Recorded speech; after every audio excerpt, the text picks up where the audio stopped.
रानू अपने ठेले पर गरम मोमो रखकर ग्राहकों को आवाज लगा रही थी।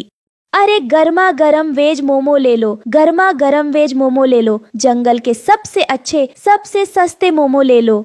बंटी नाम का एक ग्राहक रानू चिड़िया के पास आकर कहता है, बहन मुझे 10 रुपए के मोमो दे दो। रानू चिड़िया ने 10 रुपए लेकर 2 मोमो उस ग्राहक को दे दिए। बहन ये क्या, 10 रुपए के इतने कम मोमोज? भैया महंगाई बहुत है। अब इतनी भी महंगाई नहीं है, ये क्यों नहीं कहती कि तुम मनमानी कीमत लगाकर ग्राहकों को ठग रही हो? भैया मेरी बात का विश्वास करो, मुझे थोक में स्वयं ये वेज मोमो बहुत ही महंगे पड़े हैं। इस पूरे गांव में केवल जमींदार कालू ही वेज मोमो की सप्लाई करता है। रानू चिड़िया की बात सुनकर बंटी कबूतर दूसरे दुकानदार के पास चला गया और दुकानदार को 10 रुपए देते हुए बोला, भैया 10 रुपए के वेज मोमोज दे दो। दुकानदार ने बंटी को 10 रुपए में 5 मोमो दे दिए। बंटी कबूतर वो वेज मोमो लेकर रानू चिड़िया के पास आकर कहता है, तुमने 10 रुपए के मुझे 2 वेज मोमोज पकड़ा दिए और उस दुकानदार ने मुझे 10 रुपए के इतने ढेर सारे मोमो दिए। लाओ मेरे पैसे वापस करो, मुझे तुम्हारे वेज मोमोज नहीं खरीदने। और मैं तो क्या, तुमसे इस जंगल में कोई भी वेज मोमोज नहीं खरीदेगा। तुमने तो लूट मचा रखी है। बंटी कबूतर क्रोधित होकर वहाँ से चला गया। रानू चिड़िया शाम को अपने घर पर जाकर अपने पति टुन्नू से बात करने लगती है। मेरी समझ में नहीं आता टुन्नू जी कि बाकी दुकानदार सस्ते में 10 रुपए के 5 मोमो ग्राहकों को कैसे दे देते हैं। इससे मेरी दुकानदारी पर बहुत बुरा असर पड़ रहा है। रानो पता नहीं तुम्हें कब अकल आएगी। अरे तुम ये क्यों नहीं समझती कि वो जमींदार कौवा आपको महंगे वेज मोमोज बेचता है और उन बड़े दुकानदारों को सस्ते वेज मोमोज देता है। लेकिन इससे जमींदार कौवा को क्या फायदा होगा? जरा सोचो, कुछ समय पहले हमारे जंगल में वेज मोमो के न जाने कितने ठेले थे, लेकिन धीरे धीरे करके वो सारे ठेले समाप्त हो गए। अब इस जंगल में केवल तुम ही ठेले पर वेज मोमोज लगाकर बेचती हो। जिस दिन तुम भी इस धंधे को बंद कर दोगी, उस दिन वो दुकानदार मनमाने रेट में ग्राहकों को वेज मोमोज बेचेंगे। तुम ठीक कहते हो टुन्नू, मुझे इस बारे में जमींदार से बात करनी होगी। अगले दिन रानू चिड़िया गांव के जमींदार के पास चली गईं। रानू चिड़िया को देखकर जमींदार ने कहा, क्या बात है रानू चिड़िया, कल ही तो तुम मुझसे वेज मोमोज लेकर गई थी, क्या इतनी जल्दी तुमने वह बेच दिए? मैं इसी सिलसिले में आपसे बात करने के लिए आई हूँ। क्या हुआ, सब ठीक तो है? जमींदार साहब, सारे जंगल के दुकानदारों को आप ही मोमो बेचते हैं, मगर कुछ दिनों से मैं देख रही हूँ कि सारे दुकानदार कम रेट में ग्राहकों को वेज मोमो ज्यादा देते हैं। ये तो अच्छी बात है रानू चिड़िया, तुम भी कम रेट में ग्राहकों को मोमो बेचो। जमींदार साहब, दुकानदार ऐसा तभी कर सकते हैं जब आप उन्हें सस्ते में और मुझे महंगे में वेज मोमो दे रहे हो।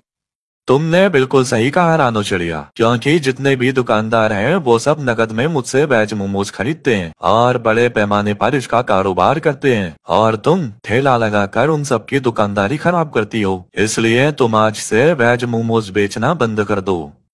ये तो बहुत गलत बात है जमींदार साहब। इसका मतलब मेरे पति बिल्कुल सही कह रहे थे। आप छोटे दुकानदारों को खत्म करके बड़े दुकानदारों को बढ़ावा दे रहे हैं। तुम्हारी हिम्मत कैसे हुई मुझसे इस तरह से बात करने की? आज से तुम्हें कोई वेज मोमो शोमो नहीं मिलेंगे। जाओ जाकर कोई और धंधा देखना शुरू कर दो। जमींदार कौवा ने रानू चिड़िया को अपमानित करके अपने घर से बाहर निकाल दिया। अगले दिन से रानू चिड़िया ने ठेला लगाना बंद कर दिया और बड़े दुकानदारों ने अपनी मनमानी शुरू कर दी। कुछ दिन बाद बंटी कबूतर एक दुकानदार के यहाँ पर वेज मोमो लेने के लिए आया। मुझे 10 रुपए के वेज मोमोज दे दो। दुकानदार ने 10 रुपए के 2 मोमो बंटी को पकड़ा दिए। अरे ये क्या, 10 रुपए के इतने कम मोमोज? इतने रुपए में सिर्फ इतने ही मिलेंगे। जानते भी हो वेज मोमोज के रेट आसमान छू रहे हैं। मैं इतने महंगे वेज मोमोज नहीं खरीद सकता। तो फिर आज से मोमोज खाना बंद कर दो। रानू इस दृश्य को बहुत गौर से देख रही थी। वो निराश होकर अपने घर पर आकर बैठ गई कि तभी जंगल की एक बुजुर्ग चिड़िया वहाँ पर आ गई। अरे मौसी, आप अचानक यहाँ कैसे? तुम्हारे साथ जमींदार ने बहुत ही गलत किया। जमींदार को ऐसा नहीं करना चाहिए। अब क्या कहूँ मौसी, मैंने सुना है कि किसी जमाने में आप अपने खेतों में बड़ी तादाद में मोमो की सब्जियाँ उगाया करती थीं।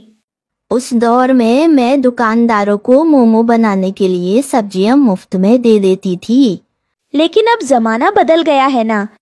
जमाना चाहे भले ही बदल गया हो रानू चिड़िया, लेकिन वेज मोमो का जादुई गांव आज भी है। यह सुनकर रानो चिड़िया बुरी तरह से चौंक जाती है। मैं आपकी बात का मतलब नहीं समझी मौसी।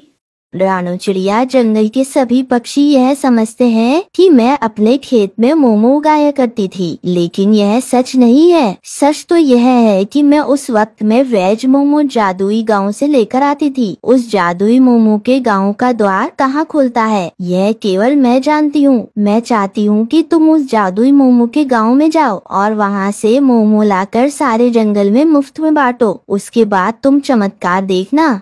मौसी, कहीं आप मजाक तो नहीं कर रही ना? नहीं रानू चिड़िया, हमारे गांव से कुछ दूर एक तालाब है जो कि भूत प्रेत के नाम से प्रसिद्ध है। तुम उस तालाब के अंदर कूद जाना, तुम स्वयं जादुई मोमो के गांव में पहुंच जाओगी। और हाँ, इस रहस्य को अपने तक ही सीमित रखना। इतना कहकर मौसी वहाँ से चले गई।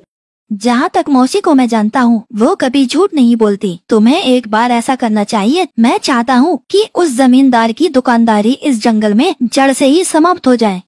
रानो चिड़िया मौसी की बताई हुई जगह पर चला गई और उस तालाब को गौर से देखने लगी। रानो उस तालाब के अंदर कूद गई। उसने स्वयं को एक अजीबोगरीब गांव में पाया। रानो ने देखा कि उस गांव में सुख सुविधा की हर वस्तु मौजूद थी, मगर वो सब घर मोमो के ही बने हुए थे। रानो चिड़िया आश्चर्यचकित रह जाती है। यह तो बड़ा ही अजीबोगरीब गांव है। यहाँ तो हर वस्तु मोमो की बनी हुई है। तभी रानो के कानों में एक व्यक्ति की आवाज टकराई। तुमने सही कहा, ये जादुई मोमोज का गांव है। रानो चिड़िया ने देखा कि वो व्यक्ति उसे देखकर मुस्कुरा रहा था। मैं यहाँ से मोमो ले जाना चाहती हूँ। तुम यहाँ से जितने भी मोमोज ले जाना चाहती हो ले जाओ। यहाँ से मोमोज ले जाने की कीमत नहीं चुकानी पड़ती। रानो चिड़िया बहुत सारे मोमो लेकर तालाब के किनारे आ पहुँची। अब मैं रोज वहाँ से मोमो लाकर जंगल में मुफ्त में बांटूंगी। मोमो ले लो, मुफ्त में मोमो ले लो, मोमो ले लो, आओ आओ। मुफ्त मोमो सुनकर सभी पक्षी रानो चिड़िया के ठेले पर आ जाते हैं। इस प्रकार जमींदार का मोमो का कारोबार ठप पड़ जाता है। दूसरी ओर जमींदार गुस्से से आग बबूला हो उठा और अपने आप से कहा, आखिर ये दो कौड़ी की रानो चिड़िया अपने आप को समझती क्या है? इसकी वजह से मेरा सारा धंधा चौपट हो गया। मैं इसे छोड़ूंगा नहीं, मैं इसे सबक सिखा कर रहूंगा। इतना कहकर जमींदार गुस्से से बाजार में उस जगह पर चला गया जहाँ पर रानो चिड़िया अपना ठेला लगाती थी। रानो चिड़िया, तुम्हारी वजह से मेरा धंधा चौपट हो गया है। मैं तुम्हें कल तक का समय देता हूँ। इस जंगल को छोड़कर चली जाओ, नहीं तो मुझसे बुरा कोई नहीं होगा। जमींदार गुस्से में रानो का ठेला तोड़ देता है और उसके घर को भी अपने गुंडे पक्षियों से कहकर उस पर बुलडोजर चलवा देता है। रानो रोते हुए अपने पति और बच्चे के साथ उस नदी किनारे जाकर रोने लगती है। तभी उस नदी में से एक मायावी देवी बाहर आती है। क्या बात है रानू चिड़िया, तुम उदास क्यों हो? तुम तो कल ही मोमो लेकर यहाँ से गई हो, क्या हुआ मुझे बताओ। हे मायावी देवी, मेरे मोमो और ठेला उस दुष्ट सेठ ने तोड़ डाला और मेरा घर भी तोड़ दिया। अब मेरे पास रहने का भी ठिकाना नहीं। अच्छा, तुम परेशान मत हो, मैं अभी तुम्हारा घर तैयार कर देती हूँ। इतना कहते ही वहाँ एक पेड़ पर मोमो का सुंदर घर तैयार हो जाता है। ये एक जादुई मोमो घर है। इसमें तुम्हें एक टोकरी रोज मोमो से भरी मिलेगी, जिसे बेचकर तुम अपना गुजारा कर सकती हो।